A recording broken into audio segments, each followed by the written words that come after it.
बिस्मिल्लाहिर्रहमानिर्रहीम। दोस्तों, बहनों, भाइयों और बुजुर्गों, हम तफसीर पेश कर रहे हैं। आयत नंबर 25 है सूरह अल-माइदा।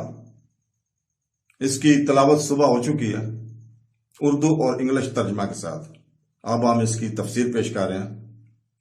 आयत नंबर 25 में सूरह अल-माइदा में अल्लाह ताला फरमाता है, जिसका तर्जमा है, मूसा ने अर्ज की, ऐ मेरे रब, मुझे सिर्फ अपनी जान और अपने भाई का अख्तियार है, तो तू हमारे और नाफरमान कौम के दरमियान जुदाई डाल दे।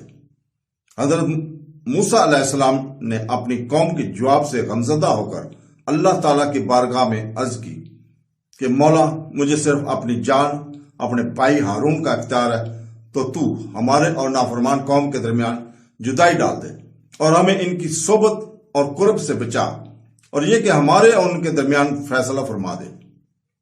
इस आयत से 3 मसले मालूम हुए। नंबर 1, बुरों से अलहदगी अच्छी चीज है, जिसकी हजरत मूसा अलैहिस्सलाम ने दुआ मांगी। नंबर 2, बुरों की बुराई से नेकी भी बाज औकात मुशक्कत में पड़ जाते हैं, जैसा कि नाफरमानों की वजह से हजरत मूसा अलैहिस्सलाम को भी मकाम तैया में क्या फरमाना पड़ा, अगरचे अल्लाह ताला ने आप अलैहिस्सलाम के लिए सहूलत मैसर फरमा दी थी। नंबर 3, अच्छों की सोबत से बुरे भी फैज हासिल कर लेते हैं। चुनांचे हजरत मूसा अलैहिस्सलाम की बरकत से बनी इसराइल को मकाम तैया में मन्नो सलवा मिला, पत्थर से 12 चश्मे मिले, और वो लबास अता हुआ जो इतने अरसा तक